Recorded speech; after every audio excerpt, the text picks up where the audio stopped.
안녕하세요 여러분, 성공합시다.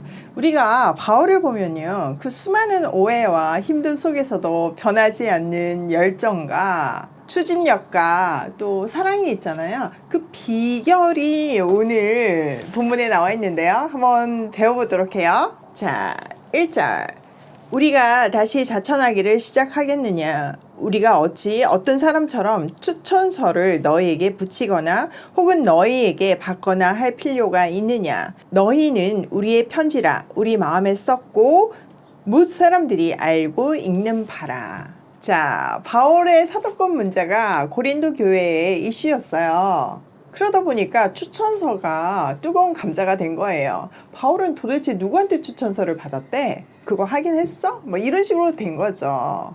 당시에 사실 추천서가 통상적이었기 때문에 그 가짜 선생님들, 반대하는 사람들은 그 세상적인 어떤 유명한 사람들의 추천서를 가지고 와가지고 나는 이런 사람인데 바울 추천서 본 적 있냐고 이렇게 몰아세운 거죠.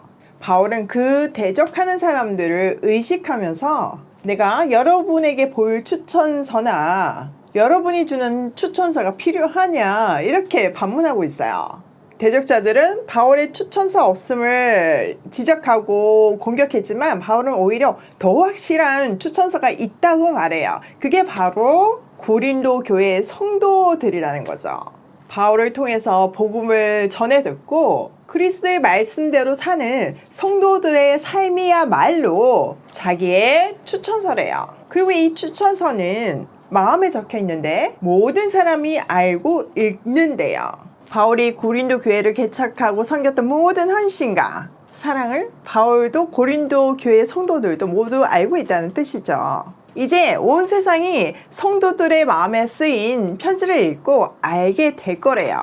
자, 3절. 너희는 우리로 말미암아 나타나 그리스도의 편지니 이는 먹으로 쓴 것이 아니요 오직 살아계신 하나님의 영으로 쓴 것이며 또 돌판에 쓴 것이 아니요 오직 육의 마음판에 쓴 것이라. 그리스도의 편지. 바울은요, 고린도 교회 성도들을 그리스도께서 친히 직접 쓰신 편지라고 말하고 있어요. 바울과 그의 동력자들은요, 그 편지가 쓰이도록 봉사했다는 거죠. 또 그 편지는요, 먹으로 쓴 것이 아니고 살아계신 하나님의 영으로 쓴 거래요. 그리고 돌판에 쓰인 것이 아니고 마음판에 쓴 것이래요. 다시 말하면요, 바울과 그의 동력자들이 복음을 전했고 그들 안에 내주하는 성령께서 그리스도의 복음을 새겨주시면서 깨닫게 해줬다는 말이죠. 복음이 깨달아진 상태를 그리스도께서 친히 쓰신 편지라고 표현한 거예요. 그리스도께서 쓰신 편지, 정말 가슴이 먹먹해지더라고요. 저도 말씀을 전하는 사람이잖아요. 지금 이 말씀을 듣고 있는 여러분들 심령에 그리스도께서 친히 편지를 써주시잖아요. 저는 그 편지를 작성하는데 쓰임받는 영광을 누리고 있어요. 살아계신 하나님의 영이 여러분 마음에 쓰신 편지로 여러분이 살고 또 여러분이 세상을 살리는 힘이 되잖아요. 더 나아가서 여러분 마음에 새겨진 그 편지가 저의 추천서가 되기를 소망해요. 저도 이렇게 사역을 하다 보면 분명히 오해받고 공격받을 거잖아요. 그때 여러분들이 추천서가 되어주셔서 저를 그런 사람 아니라고 증거해 주시고 증인이 돼 주실 거죠? 뭐 그런 일은 없어야 되겠지만 그거 생각만 해도 든든하네요. 4절, 우리가 그리스도로 말미암아 하나님을 향하여 이 같은 확신이 있으니 우리가 무슨 일이든지 우리에게서 난 것 같이 스스로 만족할 것이 아니니 우리의 만족은 오직 하나님으로부터 나느니라. 그가 또한 우리를 새 언약의 일꾼 되기에 만족하게 하셨으니 율법 조문으로 하지 아니하고 오직 영으로 함이니 율법 조문은 죽이는 것이요 영은 살리는 것이니라. 바울은요, 그의 동력자와 함께 새 언약의 일꾼으로 활동하고 있대요. 그는 그리스도의 사도, 그리스도께서 보내신 사람으로서 이 모든 사역을 하고 있다는, 또 그 모든 것은 하나님의 계획이라는 확신을 가지고 있어요. 자기가 이렇게 사도, 새 언약의 일꾼으로 살 수 있는 것은 자기에게 어떤 근거나 자격이 있는 것이 아니고 하나님께서 친히 주신 전적인 은혜의 근거함임을 강조하고 있어요. 이렇게 하나님께서 사도 직분을 주셨다는 정체성이 분명하니까 그는 흔들리지 않을 수 있고 놀라운 열정과 에너지로 불가능한 공격을 뚫어낼 수 있었어요. 또 서운함을 사랑으로 극복할 수 있었고요. 또 하나 우리가 중요하게 지켜봐야 하는 포인트는요, 바울이 새 언약의 일꾼이라고 한 것이에요.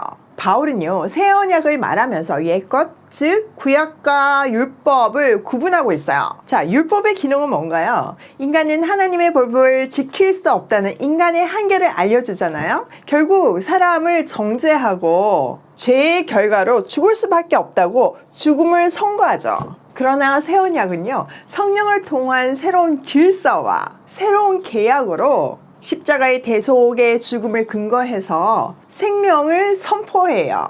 자, 다음 단락에서는요, 두 언약 사이의 삶을 비교하면서 우리가 장차 누릴 영광에 대해서 말하고 있어요. 자, 7절. 돌에 써서 새긴 죽게 하는 율법 조문의 직분도 영광이 있어 이스라엘 자손들은 모세의 얼굴에 없어질 영광 때문에 그 얼굴을 주목하지 못하였거든. 자, 바울은요, 이제 사도권을 넘어서 모든 그리스도인들이 가야 할 방향을 제시하고 있는데요. 우선 바울은요, 거짓 선생들은 옛 언약인 율법에 근거하고 있고 자신은 새 언약에 근거한 사도라고 말하고 있어요. 대적자들이 근거하고 있는 모세를 통해 주신 율법도 하나님이 주시는 것이지만 그것은 돌에 새긴 죽음을 선고하는 일시적인 역할임을 강조해요. 또 율법을 받은 모세의 얼굴에 나타난 하나님의 영광의 강체를 언급하면서 비록 그것이 곧 사라질 강체였지만 사람들이 그의 얼굴을 쳐다볼 수 없을 정도로 영광이 따랐음을 언급해요. 중요한 것은요, 그것은 사라지고 명백한 한계가 있다는 거죠.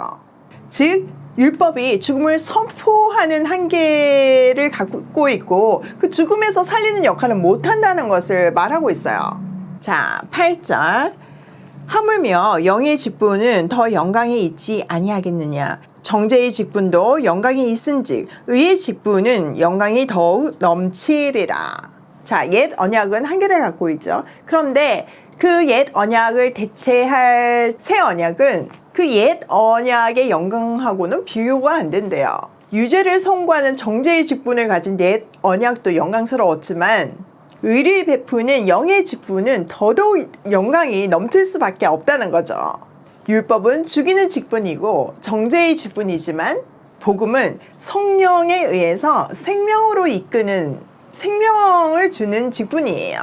바울이 이렇게 의의 직분으로서의 사도직을 강조하고 있는 것은 이것이 사망에서 생명으로 이끄는 하나님의 능력이기 때문이에요. 이 의는요, 하나님과의 관계 회복을 가져다 주고 그 결과 죄가 용서를 받고 생명에 이르게 되고 더 나아가서 하나님께서 기뻐하시는 삶을 살게 만들어요. 자, 10절. 영광되었던 것이 더 큰 영광으로 말미암아 이에 영광될 것이 없으나 없어질 것도 영광으로 말미암은즉 길이 있을 것은 더욱 영광 가운데 있느니라. 개혁해줘. 진짜 어렵네요, 말이. 자, 좀 쉽게 풀어보면 옛 언약에도 하나님의 영광이 있었지만 그것보다 더 큰 영광이 새 언약으로 대체되었어요. 또 옛 언약은 일시적이고 없어질 영광이지만 새 언약은 영원한 영광이에요. 자, 12절. 우리가 이 같은 소망이 있으므로 담대히 말하노니 우리는 모세가 이스라엘 자손에게 장차 없어질 것의 결국을 주목하지 못하게 하려고 수건을 그 얼굴에 쓴 것 같이 아니하노라. 자, 새 언약의 근거에서 활동하는 바울과 모든 그리스도인들은요, 더 이상 옛 언약의 정죄를 받지 않고 죽음으로 끝나지도 않아요. 바울은요, 생명에 이르게 하는 새 언약의 일꾼으로서 담대하게 일하고 있음을 말해요. 또 다시 한번 모세가 자기의 얼굴을 수건으로 가림으로써 장차 사라질 것을 주목하지 못하게 했잖아요. 그것을 통해서 옛 언약의 한계성을 강조하고 있어요. 여러분, 모세가 하나님께 율법을 받았을 때 얼굴에 하나님의 강체가 나와서 백성들이 두려워했던 장면이 있잖아요. 그래서 수건을 썼어요. 근데 바울이 그것을 장차 없어질 것에 주목하지 않도록 하기 위해서 수건을 썼다고 해석하고 있는 거예요. 자, 그때 당시 모세의 얼굴에 있는 하나님의 영광은 영원하지 않잖아요. 떠날 수밖에 없고 사라질 수밖에 없잖아요. 또 모세 자체도 사라질 수밖에 없어요. 그러니까 사람들이 그 사라질 것에 주목하지 않게 하기 위해서 그 수건을 썼다는 거예요. 그런데 자기들은 그 수건으로 가릴 필요가 없다는 거죠. 왜일까요? 네, 맞아요. 새 언약은 영원하기 때문이에요. 한계성을 가지지 않고 완전하기 때문이죠. 자, 14절. 그러나 그들의 마음이 완고하여 오늘까지도 구약을 읽을 때 그 수건이 벗겨지지 아니하고 있으니 그 수건은 그리스도 안에서 없어질 것이라. 오늘까지 모세의 글을 읽을 때 수건이 그 마음을 덮었도다. 그러나 언제까지 주께로 돌아가면 그 수건이 벗겨지리라. 자, 바울은 이스라엘 백성들의 완고함을 지적하고 있어요. 그들이 아직도 사라질 영광에 집착하는 이유는 수건을 벗지 못해서래요. 여기서 수건은요, 하나님께 나아가지 못하게 막는 완고함, 어리석음 이런 것들이에요. 가려진 수건으로는 진리를 올바로 볼 수 없잖아요. 그러나 안타깝게도 이스라엘 백성들은요, 모세의 글을 읽으면서도 여전히 수건으로 마음을 덮고 있대요. 그 수건을 벗을 수 있는 유일한 방법은 그리스도 안에서예요. 그리스도의 십자가의 사건이 내 사건이 될 때 우리 마음에 수건이 벗어져요. 그래서 그리스도 안에서 새 언약이 성취되었음을 믿는 그리스도인들은 수건이 벗겨져서 갖고 있는 그 모든 그 편견과 아직과 그 지식의 불충분이 다 벗겨져가지고 복음의 의미를 깨달을 수 있잖아요. 사실요, 크리스찬 안에서도 여전히 수건을 쓰고 있는 사람들이 있어요. 어떤 사람들이 수건을 쓰고 있는 걸까요?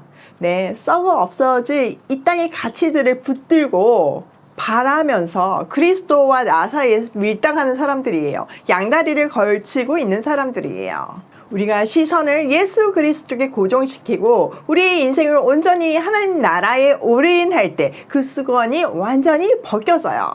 그래서 진짜 가치 있는 것이 보이기 시작하는 거죠. 성경에서 모든 소유를 팔아 진주를 사는 그 상인의 이야기가 바로 이 이야기예요. 자, 17절. 주는 영이시니 우리 영이 계신 곳에는 자유가 있느니라. 우리가 다 수건을 벗은 얼굴로 거울을 보는 것 같이 주의 영광을 보매 그와 같은 형상으로 변화하여 영광에서 영광에 이르니 곧 주의 영으로 말미암음이니라. 바울은요, 주님은 영이시고 주님이 계신 곳에는 자유가 있다고 말해요. 그러면서 율법에 의해서 가려진 자유가 회복되기를 기대하고 있어요. 진리가 너희를 자유케 하리라. 그 말씀처럼요. 이 자유는요, 우리를 율법, 죄, 죽음으로부터 온전히 해방하는 것을 말하죠.